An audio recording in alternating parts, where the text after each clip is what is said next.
देश में महंगाई, बेरोजगारी, गरीबी जैसी गंभीर समस्याएं हैं, लेकिन हमारा देश उलझा है राणा सांगा और औरंगजेब की लड़ाई लड़ने में। और इसमें सबसे आगे है बीजेपी और उसकी बी टीम में। फिलहाल करणी सेना टॉप लिस्ट में है।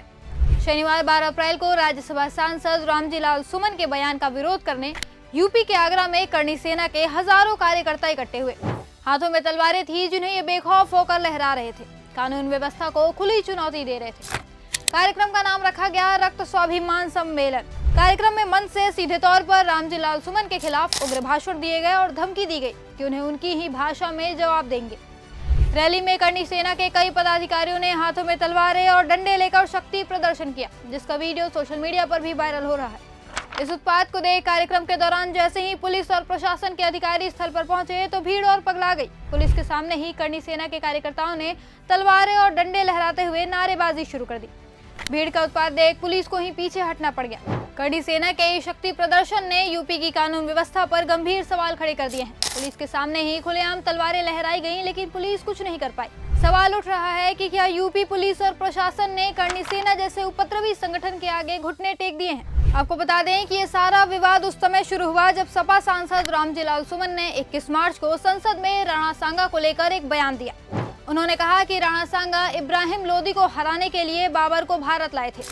उन्होंने आगे तर्क दिया कि अगर भारतीय मुसलमानों को बाबर का वंशज बताया जाता है तो इसी तरह दूसरे समुदायों को भी राणा सांगा जैसे गद्दार के वंशज के तौर पर देखा जा सकता है। रामजी लाल सुमन के इस बयान के बाद से ही सियासत गर्मा गई है। राजपूत संगठन भड़के हुए हैं। करणी सेना के सदस्यों ने तो 26 मार्च को आगरा में रामजी लाल सुमन के घर पर हमला भी कर दिया और जमकर तोड़फोड़ की। हालांकि करणी सेना की इस गुंडागर्दी से सपा सांसद पर कोई प्रभाव नहीं पड़ा है। रामजी लाल सुमन ने साफ कहा कि अगर कोई स्वस्थ आलोचना होती है तो मुझे स्वीकार है, लेकिन ये जो अराजकता फैलाई जा रही है ये जनतंत्र के लिए बिल्कुल ठीक नहीं है। वही करणी सेना के इस प्रदर्शन पर रामजी लाल सुमन ने क्या कुछ कहा, सुनिए।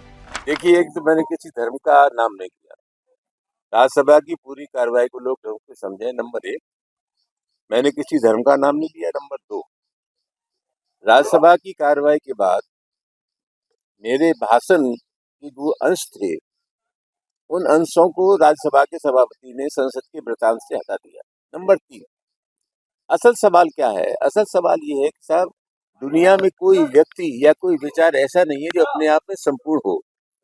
व्यक्ति अगर कोई बात कहता है, मैं जानता हूँ कि मेरी बात से सब लोग ना इत्तेफाकी कर सकते हैं, इत्तेफाक नहीं कर सकते, असहमति हो सकती है, लेकिन हमारे देश में असहमति व्यक्त करने के तरीके हैं।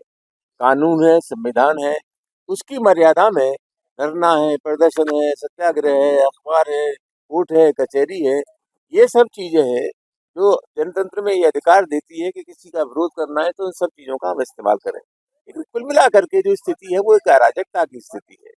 हमें गोली मार देंगे, हड्डी तोड़ देंगे, कान काट देंगे, नाक काट देंगे, इस प्रकार की जो भाषा बोली जा रही है वो जनतंत्र की सेहत के लिए ठीक नहीं है। अगर कोई स्वस्थ आलोचना होती है तो मैं उसका स्वागत करता हूँ।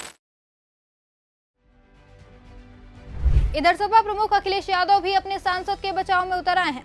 उन्होंने कहा कि वो रामजी लाल सुमन के साथ खड़े हैं। इस दौरान अखिलेश ने करणी सेना को लेकर भी बड़ा बयान दिया है।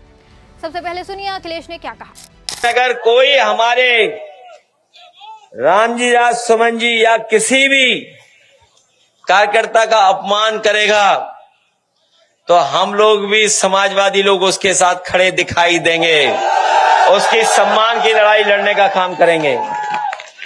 और ये सेना में ना सब नकली है, याद रखना। हिटलर ने भी बनाई थी एक ट्रूपर। हिटलर अपने समय पर एक फौज रखता था, अपने कार्यकर्ताओं को पुलिस की वर्दी पहना देता था, फौज की वर्दी पहनाता था, फिर अपने विरोधी लोगों को पिटवाता था। उसका नाम था ट्रूपर्स, कहा करते थे उसे।